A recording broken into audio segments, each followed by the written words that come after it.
Morning all. You've seen the title, you know how it's going. So yeah, I bought a Mazda mx-5.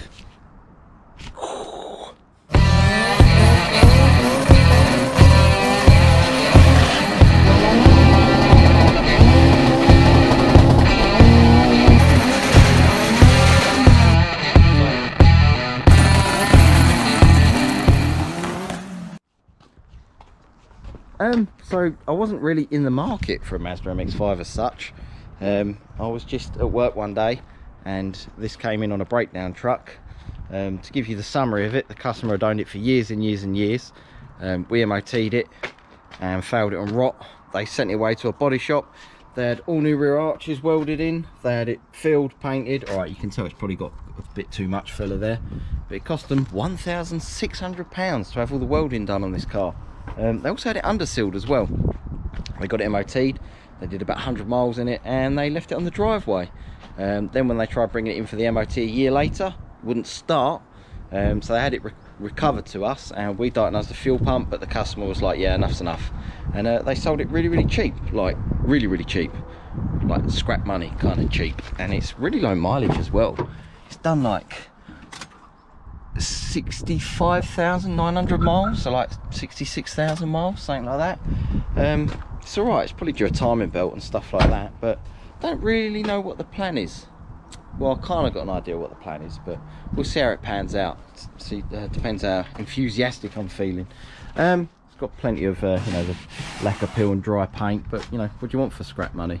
I pulled the fuel pump out the tank, and I dropped a Walbro 450 in the tank, and now it runs. So yeah, I've actually got my dyno set up for rear-wheel drive at the moment.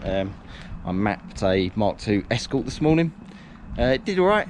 Did about 140 odd horsepower, 150 horsepower, something like that. But it ran into a few issues. As you can see, there's now loads of oil and water on the floor of my dyno cell, but it is what it is. Oh, there you go, 144 horsepower. 163 foot-pound of torque. It was all right. The problem we had was the back end wasn't square. It hadn't been tracked properly, or it hadn't been tracked at all on the Escort. This is so when I put it on the rollers and like spun it up to square it up, it literally stepped sideways and tried climbing out the rollers. So I had to strap it tight one way just to hold it in a straight line. So I felt like the engine was fighting, you know, the sort of squintness of the car. Hence, it didn't make too much power. But it was all right. He was happy. He can now run and drive it. And get it, you know, on the road sort of thing. But I didn't film that because I forgot. So yeah, right, let's get the MX-5 off and put it on the rollers. Why not, eh? One other thing I forgot to mention, when I got the car running, I chucked my tray plates in the window and drove it home because I was running out of space at work. And on the way home, shredded the belt. So hopefully nothing's locked up. It feels all right. Everything feels smooth, or as smooth as it needs to be. So I've got a pair of belts. I'm going to change both belts and hope for the best, and hope the timing belt don't fall off. So yeah, right, let's do that. I have fitted the new belts.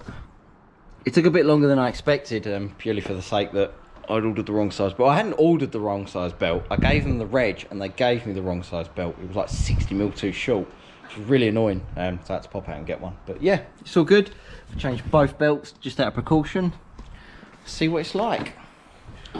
Oh.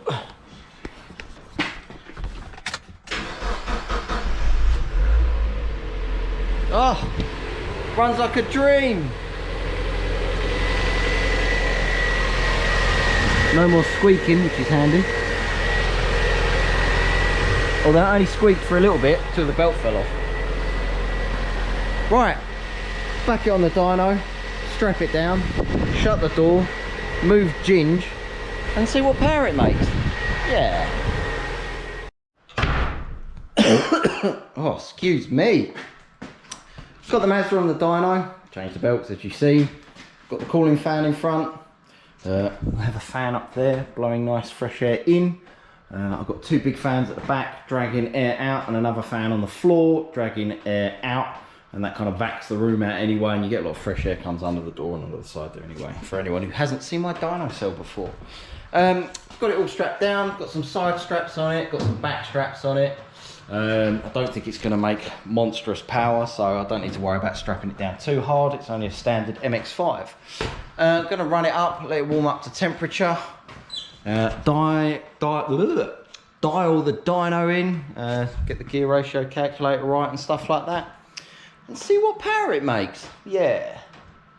Right, let's crack on. Alright, so I've got the car all dialed in. I have fitted my lambda probe up the exhaust. I forgot to say about that. So I put the lambda probe up now so I can log air fuel ratio. Let's do a little power run.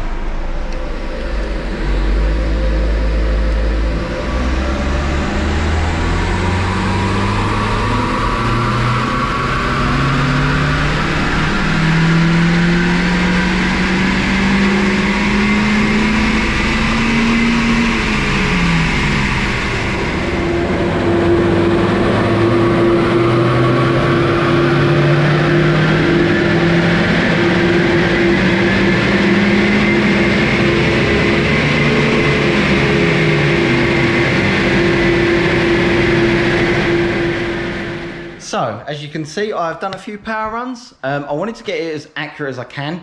And to do that, what I've done was, I've done a few runs. One to warm up the engine oil, the gearbox oil, the diff oil, stuff like that.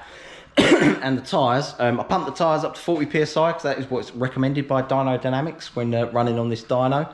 I calibrated the gear ratio calculator so that the RPM along the bottom of the power run is correct. And also did all the humidity and the temperature. So my dyno doesn't update that as automatically like a lot of modern dynos do. So you have to input it manually. So what I've done is I've got the room up to temp, did a couple of power runs, got it hot, and then I recalibrated all the temperatures, you know, like the humidity, the cell temp, stuff like that, just to get an accurate reading. I don't overly know what these are meant to make as standard, because as you know, I don't deal with a lot of MX-5s. Although I've got a feeling I might be soon, but you never know. So this is what I got on my dyno: 127 horsepower, 0.1, and 112 foot-pound of torque, revving to 7,200 RPM. So yeah, I'm pretty happy with that. I'm assuming that's about right. Run a little bit lean, a little bit leaner than what I would like. I don't know why it run that lean. So obviously, one, it's still got a cat in it, I suppose. That obviously doesn't help. My lambda probe is the Dyno Dynamics lambda probe, which is this air fuel ratio meter is made by a company called Ultronic, and they're regarded for being a very, very accurate sensor. Just to give you an understanding, the only place I can get this sensor from now is straight from Ultronic, which are in Australia.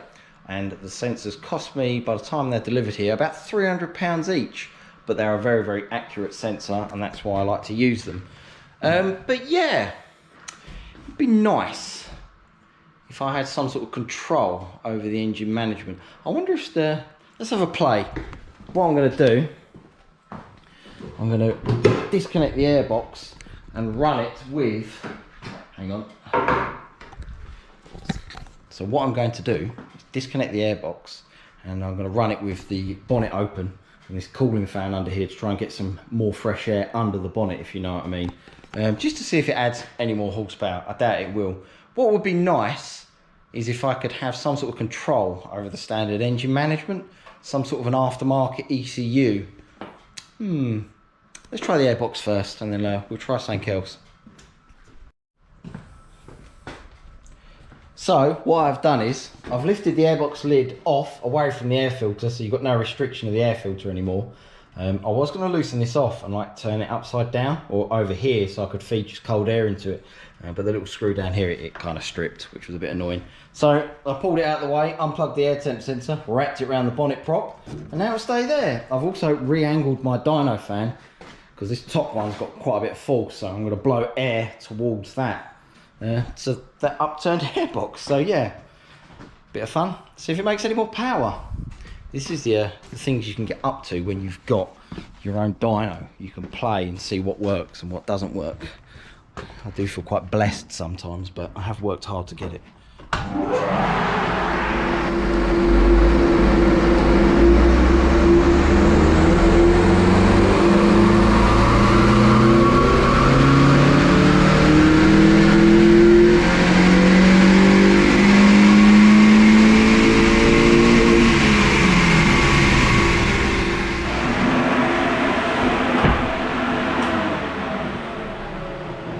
things I was not expecting.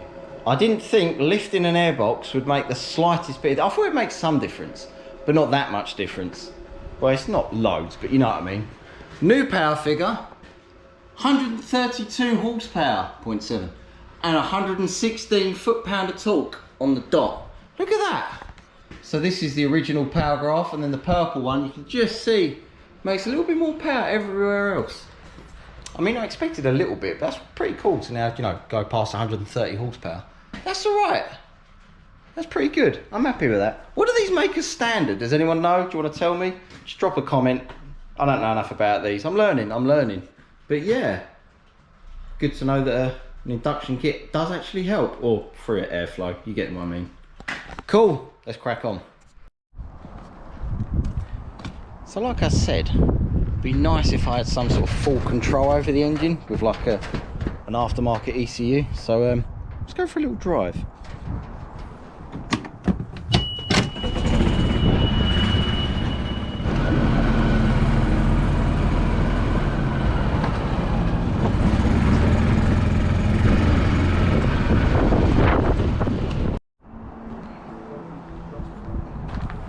Dan. Yes. Are you busy? Always. How busy? I'll put this gearbox back together. This in a million bits. I've got to finish that. It's all going down in here, isn't it? That's got rather 1J. Here is a max ECU mini plug with a bit of loom. And here is an ECU connector for a Mazda MX-5 Mark II non-VVT. Oh, you're doing stuff with the right wheel drive, not wrong wheel drive. Exactly. Can I leave that with you? I assume. Sweet, thank you, bye. Bye. So, that's that sorted then. Yeah, I think I'm going to call it a day now. That's about it for this video. Cheers guys, like, share, subscribe. Bye.